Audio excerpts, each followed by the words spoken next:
আপনাকে যদি প্রশ্ন করা হয় পৃথিবীর ইতিহাসে সবথেকে ভয়ঙ্কর আবিষ্কার ছিল কোনটি,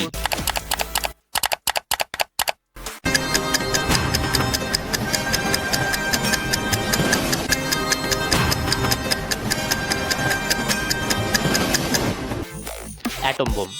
মানব ইতিহাসে রচিত সবথেকে ভয়ঙ্কর আবিষ্কারের মধ্যে একটি, যা নিমেষে ধ্বংস করে দিতে পারে গোটা এক শহর।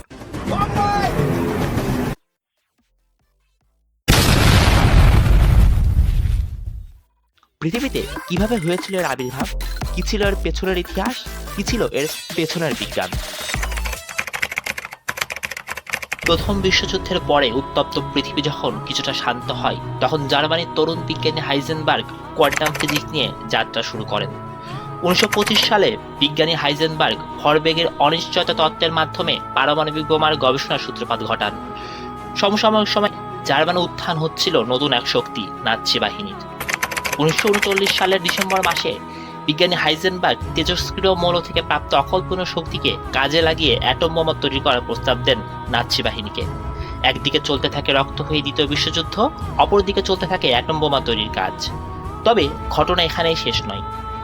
সমসাময়িক সময়ের সব থেকে জনপ্রিয় বিজ্ঞানী আইনস্টাইন আমেরিকার সরকারকে চিঠি লিখে জানান যে জার্মানিরা এমন এক সুপার ওয়েপন তৈরি করার চেষ্টায় মত্ত, যা নিমেষেই ধ্বংস করে দিতে পারে গোটা এক শহর। 1941 সালের অক্টোবর মাসে আমেরিকাও পারমাণবিক বোমা তৈরির প্রচেষ্টায় নাম লেখান। শুরু হয় জার্মান বিজ্ঞানী হাইজেনবার্গ ও আমেরিকার বিজ্ঞানী ওপেনহাইমারের তুমুল স্নায়বিক যুদ্ধ, কে কার আগে অ্যাটম বোমা তৈরি করতে পারে। অবশেষে 1945 সালের জুলাই মাসের মধ্যে আমেরিকা তৈরি করে ফেলে 3টি পারমাণবিক বোমা। তারিখটা ছিল 1945 সালের 6 আগস্ট। জাপানের হিরোশিমায় ফেলা হয় মানব সৃষ্ট সব থেকে ভয়ঙ্কর অস্ত্র অ্যাটম বোমা, যা কয়েক সেকেন্ডের মধ্যে একটি শহরকে পুরোপুরি ধ্বংস করে দিয়েছিল।